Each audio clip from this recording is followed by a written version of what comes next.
Hi, my name's Holden. I'm a literary critic, literary studies academic, specialising particularly in contemporary American fiction and particularly interested in literature from Los Angeles. In this video, I'm going to talk about Laura Picklesimer's 2023 novel Kill for Love, a satirical dark comedy that started, according to her, as a writing exercise in a creative writing class about 10 years ago, in which she tried to reimagine the voice or narration of Patrick Bateman through the persona of a young LA woman. Not unlike American Psycho, the source material for this reimagining, Kill for Love is a satire, it's a dark comedy, and it could also be considered a thriller in that it is graphically violent. This novel's protagonist is Tiffany. She is a sorority sister, she is a woman from a very privileged background, and she has this hidden violent nature. The novel details a lot of the social interactions and everyday life of someone in that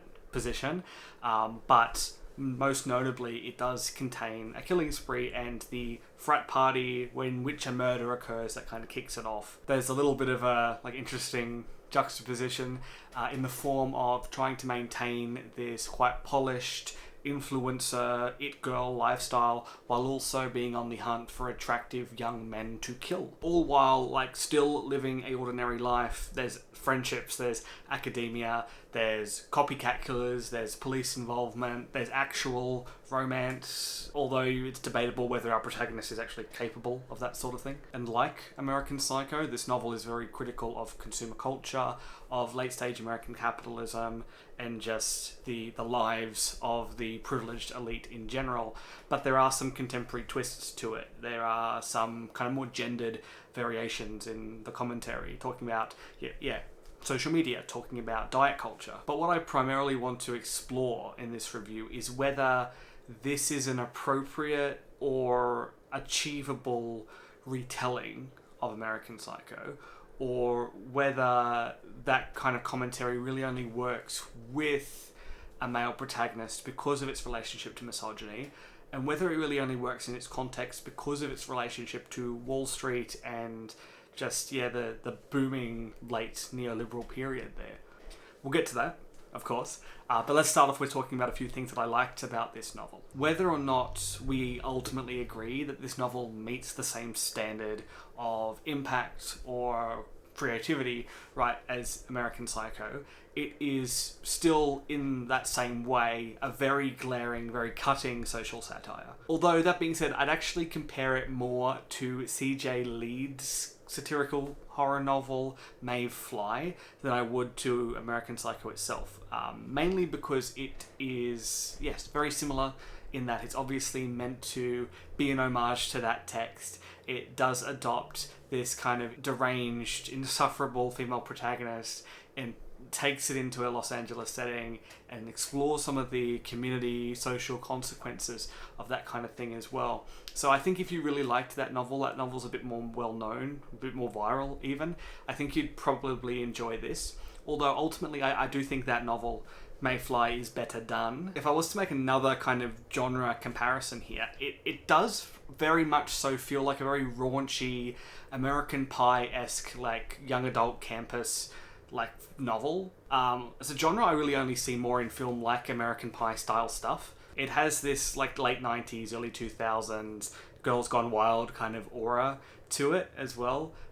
And interestingly, it's not the kind of thing you see in slasher fiction, unless kind of those women are the victims of violence. So it is obviously subversive and interesting to flip the script in that way, and I can see that that's what the author was going for here, while also quite obviously taking some inspiration from film exploitation tropes of the 1970s, particularly rape and revenge films as well, which, although are not the best films ever made, it's a very interesting illusion. It is overall a quite fun, fast-paced, high-energy novel as well, and much more so than something like Maeve Fly. There's also some very satisfying slasher-style kills as well. Does it really meet the mark that American Psycho does? No, I think that book is very groundbreaking and trailblazing in its approach to violence. I think it's going to be difficult to top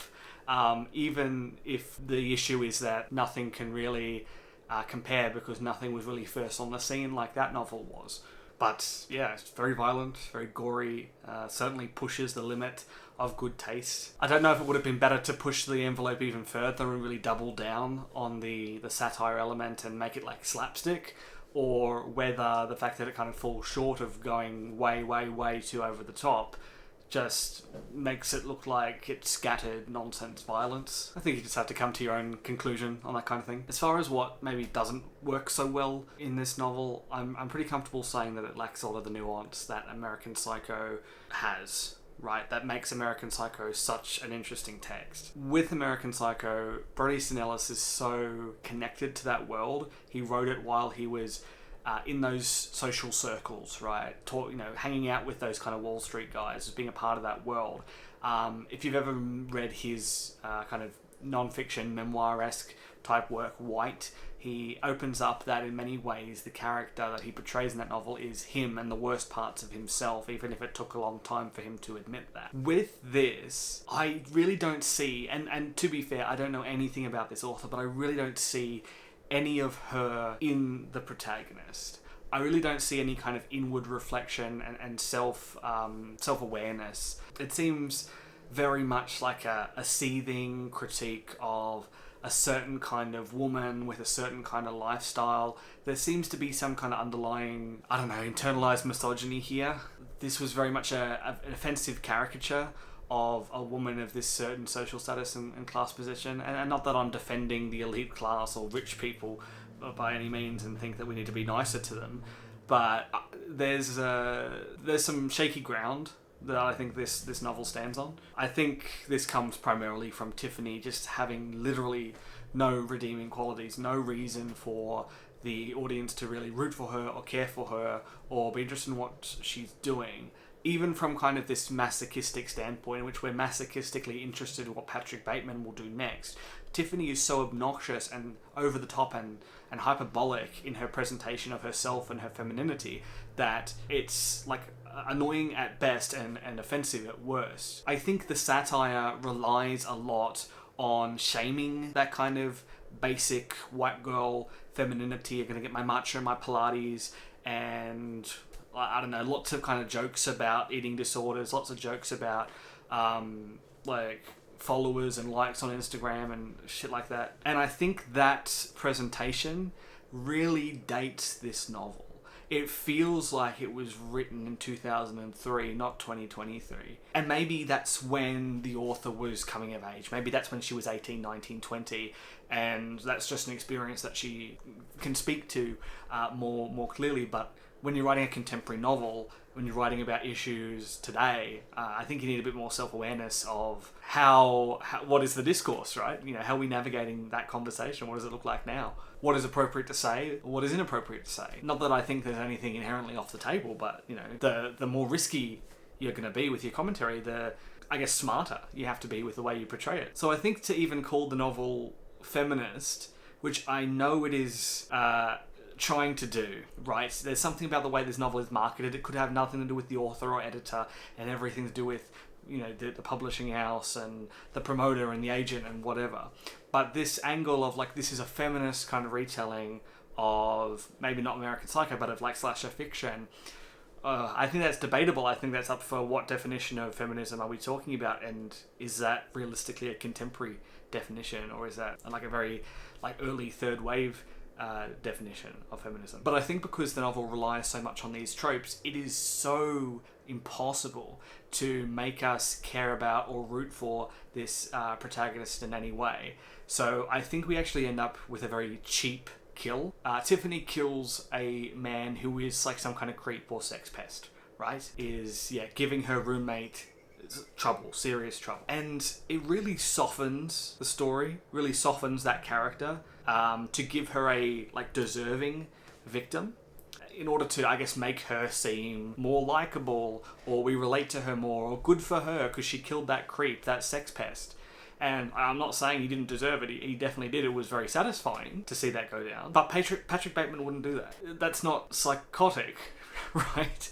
That's not faithful to what the novel's intention claims it is. So what are we working with here? Is this an actual novel about some person who is genuinely deranged and just happens to be a woman? Or is this a hashtag female rage kind of novel, right? And I don't think that the novel knows what it is, and I wish it did. To that effect, I want to talk a little bit about what we could take away from the text, what it might mean, maybe even independent of how it's been marketed or what the author states her original intention with the work was. What I find most interesting about Kill for Love is the relationship between violence and food. As I alluded to earlier, there's talk about diet culture, there's talk about eating disorders, things of this nature, and occasionally they're made light of and it's a butt of some kind of satirical quip, right?